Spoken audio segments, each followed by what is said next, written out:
আসসালামু আলাইকুম প্রিয় দর্শক, অন্য মঞ্চের আলাপ চাইতায় আপনাদের সকলকে আমন্ত্রণ জানাচ্ছি। গতকাল আমি একটা ভিডিও করেছিলাম যে বাংলাদেশের রাষ্ট্রদূত প্রণয় বর্মা তিনি তার এখতিয়ারের বাইরে গিয়ে কিছু মন্তব্য করেছেন, যে মন্তব্যটা সরকারের নীতির বাইরে, তাই তাকে দিল্লিতে ডেকে পাঠানো হয়েছে।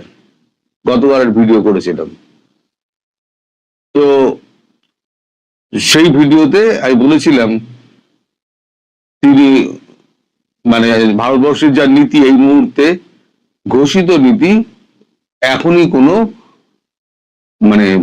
ট্রাভেল ভিসা দেওয়া হবে না। তিনি আগ বাড়িয়ে বলেছেন ট্রাভেল ভিসা খুব তাড়াতাড়ি দেওয়া হবে, এবং তিনি বিভিন্ন ভিসা সেন্টার গুলোতে তিনি ঘোরাফেরা করেন, এবং তিনি এখতিয়ার বহির্ভূত ভাবে কখনো জামাত, কখনো এনসিপি, কখনো বিএনপি, তাদের সঙ্গে খুব ঢলাঢলি গলাগলি এই সমস্ত করে বেড়ান, যেটা রাষ্ট্রদূতের কাজ নয়। ভারতের রাষ্ট্রদূত তার একটা মর্যাদা আছে, সেই মর্যাদাকে উনি উল্লঙ্ঘন করেছেন, এটাও তার বিরুদ্ধে অভিযোগের একটা। এখন কালকে রাত্রিবেলা উনি ফিরেছেন, আজকে সকালে হয়তো বিদেশ দপ্তরে উনি যাবেন, গিয়ে বিদেশ সচিব বিপ্লব মিশ্রের সঙ্গে তিনি কথা বলবেন এবং অন্যান্যদের সঙ্গে কথা বলবেন, দরকার হলে ডক্টর জয়শঙ্করের সঙ্গে তার কথা হতে পারে। এখন তিনি হয়তো সাময়িকভাবে বাংলাদেশে ফিরবেন, কয়েকদিনের মধ্যে বাংলাদেশ ফিরবেন, কারণ তাকে তো চার্জ হ্যান্ডওভার করতে হবে। আমাদের কাছে যতদূর খবর আছে সেটা হচ্ছে পরবর্তী রাষ্ট্রদূত হিসেবে যিনি নিয়োগপ্রাপ্ত হতে যাচ্ছেন বাংলাদেশে, তার নাম হচ্ছে প্রদীপ কুমার রাওয়াত।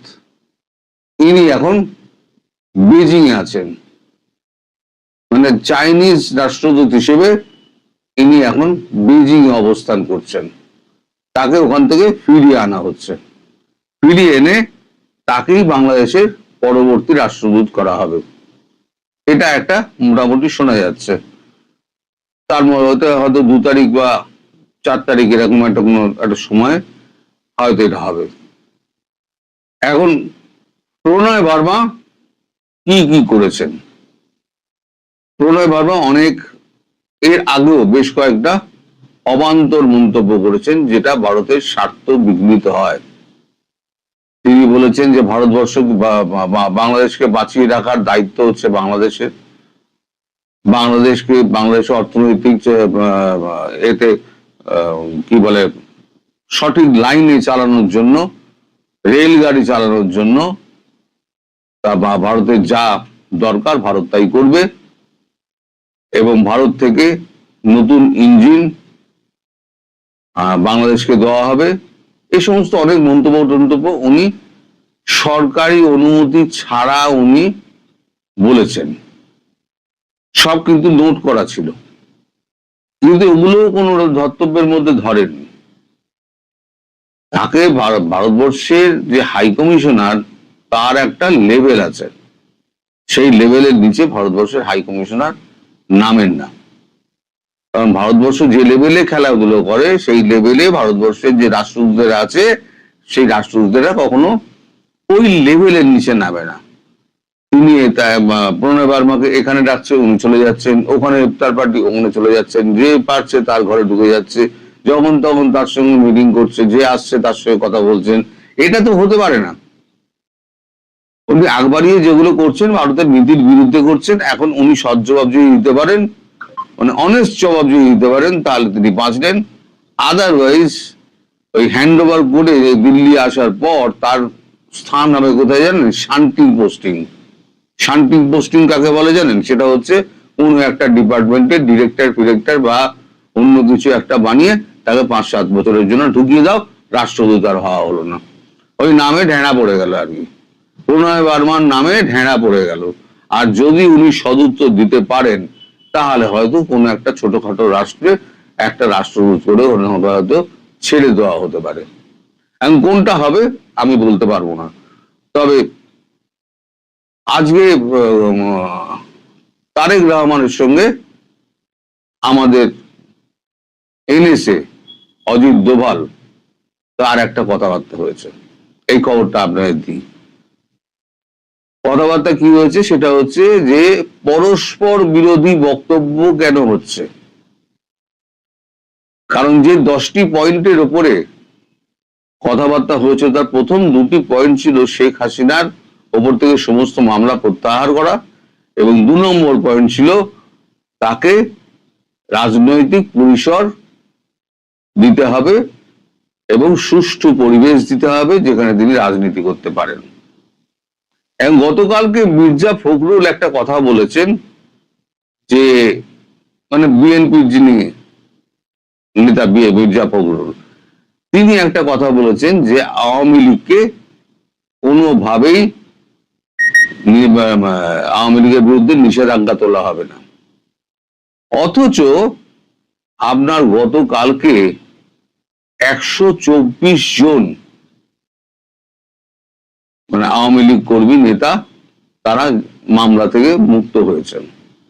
এই 124 জনের মধ্যে কিন্তু শেখ হাসিনার নামও ছিল। এই 4-5 আগস্টে জেহাদ বলে একটি 11 বছরের বাচ্চা ছেলে, সে অন্য যেখানে গন্ডগোল হচ্ছিল সেখানে নয়, অন্য কোনো একটা জায়গায় তার পায়ে গুলি লাগে, তারপরে তার চিকিৎসা করা হয়, তারপরে সে কোথায় চলে যায়, বাড়ির লোক বলে আমার ছেলেকে হত্যা করা হয়েছে, সে নিরুদ্দেশ, তার বডি পাওয়া যাচ্ছে না। এখন সেই ছেলেটা তো নেই, পুলিশ দেখেছে, বা শেখ হাসিনা সহ 124 জনের বিরুদ্ধে মামলা করে দেওয়া হয়েছে। এখন সেই ছেলেটি বাড়ি ফিরে এসছে, যখন বাড়ি ফিরে এসছে তখন কথা মানে রড রটে গেছে যে এই ছেলেটি তো বাড়ি ফিরে এসছে। পুলিশ এসছে, পুলিশ তদন্ত করে দেখেছে হ্যাঁ এই তো 11 বছরের জেহাদ এতদিন লুকিয়ে ছিল, কোথায় ছিল না অন্য জায়গায় কোথায় গেছিল, এখন বাচ্চা ছেলে সে ভুলভাল বলছে অনেক কিছু।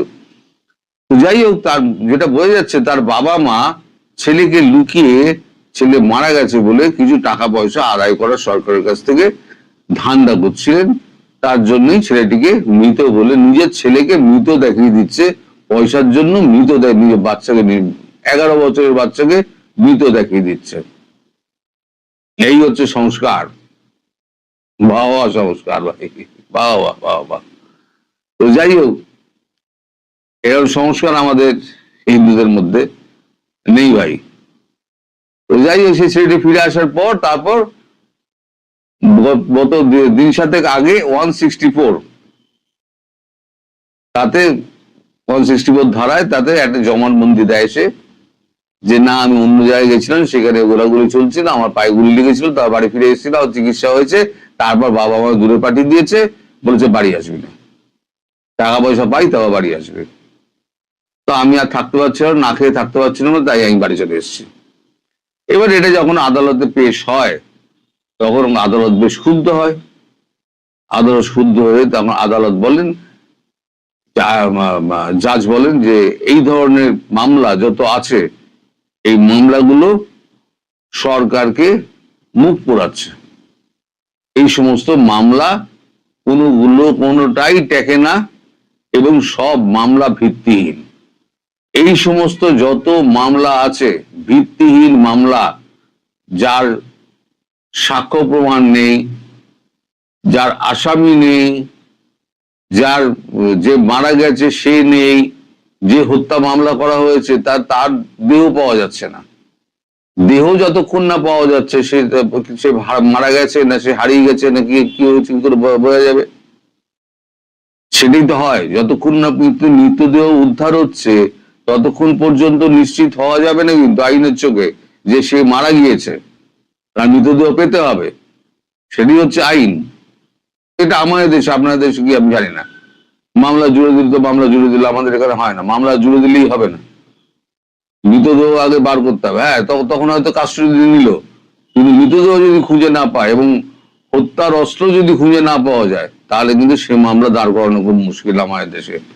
তো আপনার দেশে কি মামলা হয় কি হয় না আমি তো বলতে পারবো না।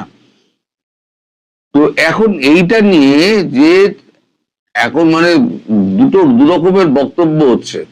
এক হচ্ছে তারেক রহমান সরকারের সঙ্গে, ভারত সরকারের সঙ্গে কথাবার্তা বলছেন, উনি বলছেন আমাকে 1-2 মাস টাইম দিন, 2-3 মাস টাইম দিন, আবার অন্য পক্ষে তারই দলের একজন বর্ষিয়ার নেতা তিনি বলছেন যে শেখ হাসিনার দল আওয়ামী লীগ এবং শেখ হাসিনার বিরুদ্ধে মামলা প্রত্যাহার করা হবে না, নিষিদ্ধ দল থাকবে, নিষিদ্ধ দলের বাইরে কোনো কাজকর্ম করতে দেওয়া হবে না, নিষিদ্ধ দলকে কোনো কাজকর্ম করতে দেওয়া হবে না। এই যে একই দলের দুরকম নীতি, প্রধানমন্ত্রী একরকম বলছেন, তার দলের একজন শীর্ষ নেতা তিনি একরকম বলছেন, কোনটা ঠিক ভারত ঠিক করে নেবে? কোনটা ঠিক বলুন, ভারত ঠিক করে নেবে, আপনারাই বলে দিন।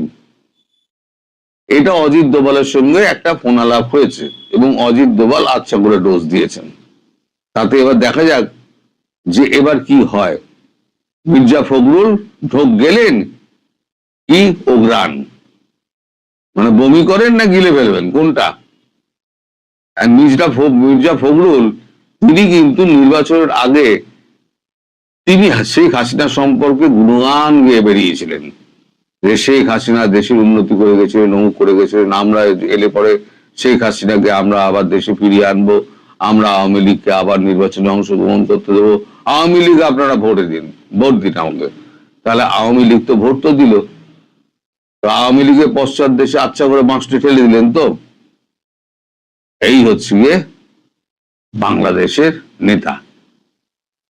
এদিকে যত আপনার মামলা যারা নেই, যাদের বিরুদ্ধে মামলা নেই, শেখ হাসিনা বলে দিয়েছেন তাদের দ্রুত দেশে ফিরতে, এবং ভারত সরকারকে বলে দেওয়া হয়েছে সীমান্তে সেইভাবে ব্যবস্থা করে রাখতে। সীমান্ত পেরিয়ে তারা নিশ্চিন্তে যারা আসতে চান তারা ঢুকে আসবেন। এরকম 48 জন মানে নেতাকর্মী রয়েছেন যাদেরকে ফিরতে তিনি অনুরোধ করেছেন ব্যক্তিগতভাবে।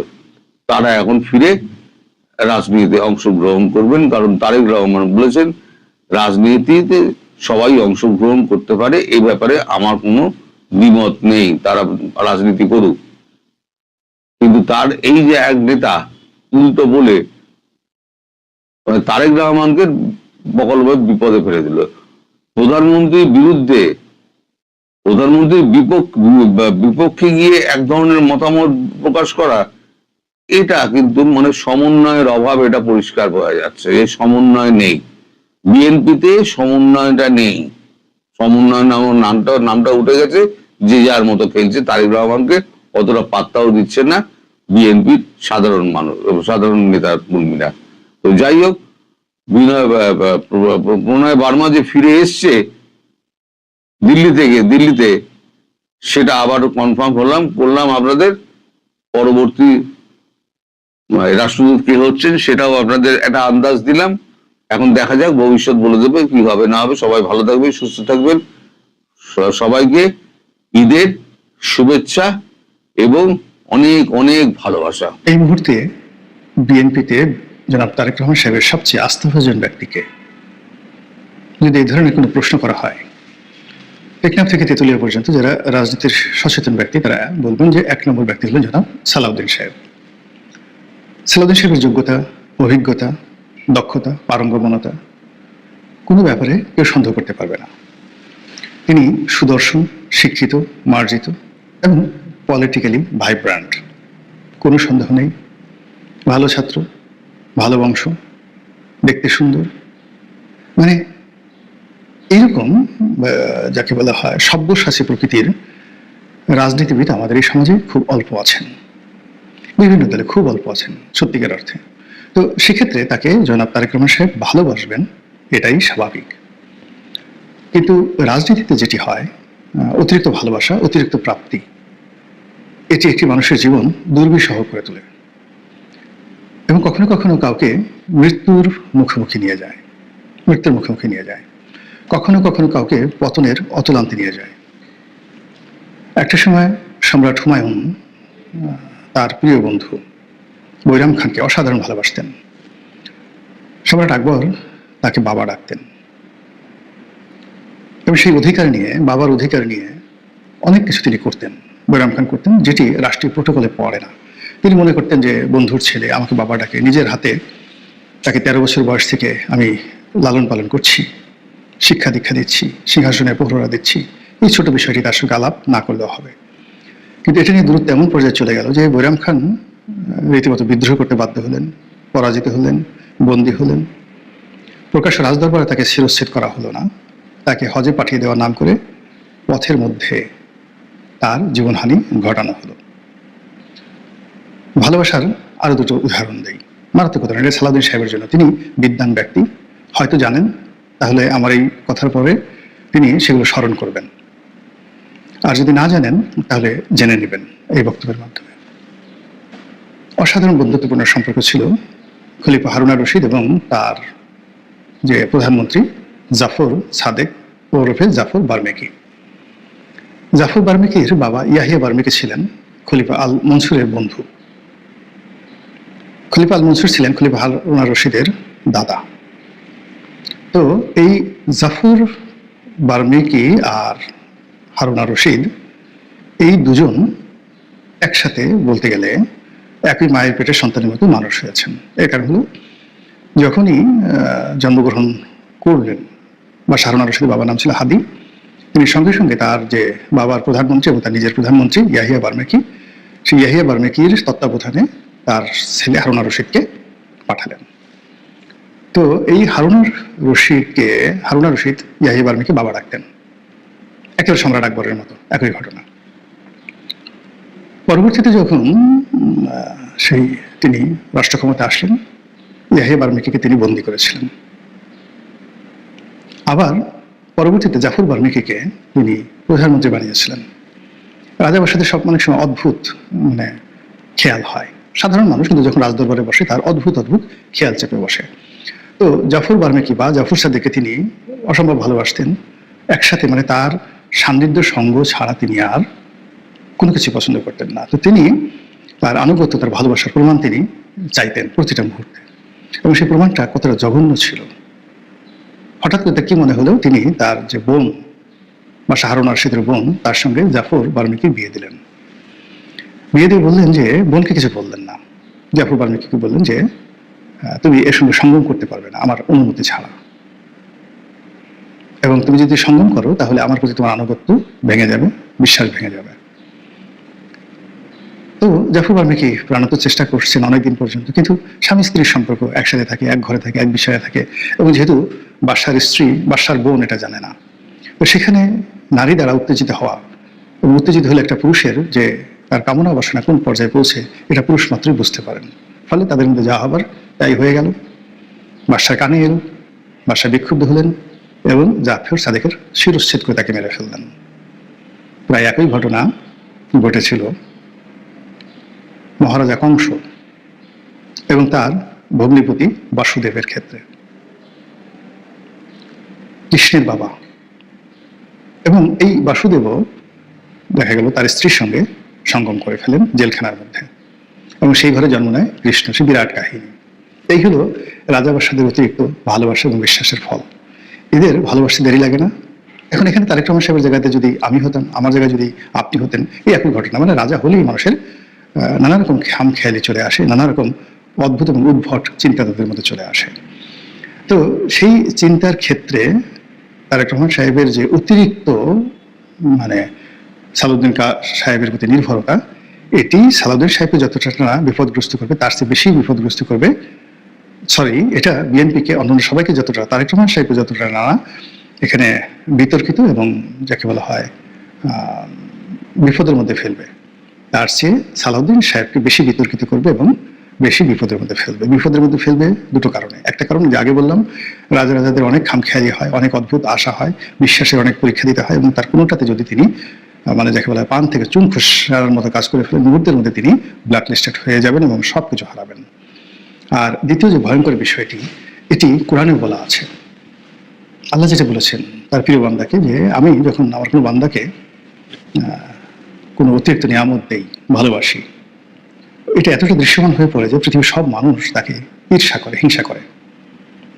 তো পৃথিবীতে আল্লাহর যারা প্রতিনিধি, খলিফা রাজা বাদশা, তারাও যখন কোনো মানুষকে ভালোবাসে, কারো মাথায় হাত দেয়, অমনি সব মানুষ তাকে সামনে সামনে রাজার মতো সম্মান করে, আর পিছনে পিছনে তাকে ঈর্ষা করে।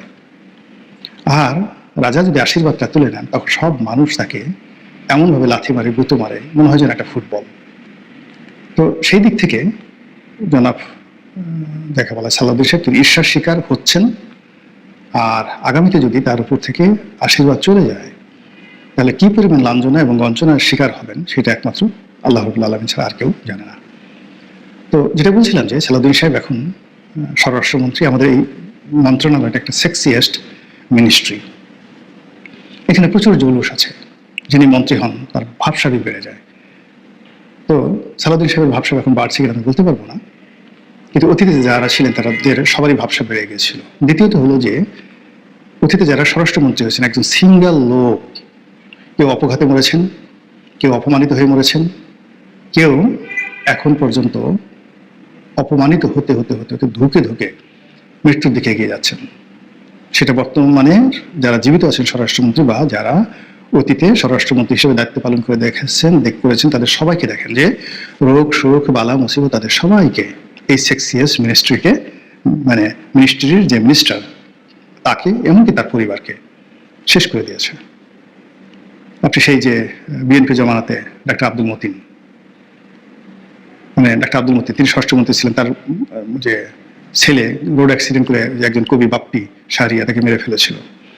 আবার আরেকজন মন্ত্রী ছিলেন আব্দুল মতিন চৌধুরী, রাজাকার আব্দুল মতিন চৌধুরী, বেগম জিয়ার জামানাতে। এরকম সব জামানাতেই যারা ছিলেন তারা সবাই কিন্তু জেলে গেছেন, জুলুমের শিকার হয়েছেন, অপমানিত লাঞ্ছিত হয়েছেন। ফলে যাদের মাথায় একটু ঘিলু আছে তারা এই মন্ত্রণালয়টা নিতে চায়নি। যেমন শেখ হাসিনার 1 নম্বর পছন্দ ছিল সৈয়দ আশরাফ, এবং তিনি বলেছিলেন যে আমি জানি এটা খুব সেক্সিয়াস মিনিস্ট্রি, বাট আমি এটা নেইনি। তো এই স্বরাষ্ট্র মন্ত্রণালয়ে তিনি আসার পর তার সঙ্গে সঙ্গে আবার অতিরিক্ত দায়িত্ব হিসেবে প্রধানমন্ত্রী যখন অনুপস্থিত থাকবেন তখন তাকে আরেকটি ক্রেজিয়েস্ট মিনিস্ট্রি, সেটা হলো প্রতিরক্ষা মন্ত্রণালয়। এটা সবসময় রাষ্ট্রের যিনি প্রধানমন্ত্রীর দায়িত্বে থাকেন, সরকারের যিনি প্রধান নির্বাহী থাকেন, তিনি এই দায়িত্বটা পালন করেন। এইবার নজিরবিহীনভাবে এই দায়িত্বটি যখন থাকবেন না প্রধানমন্ত্রী, তখন সালাউদ্দিন সাহেব পালন করবেন, এবং আরো বেশ কয়েকটি প্রধানমন্ত্রীর যে গুরুত্বপূর্ণ দায়িত্ব সেটিও তার উপর অর্পণ করা হয়েছে।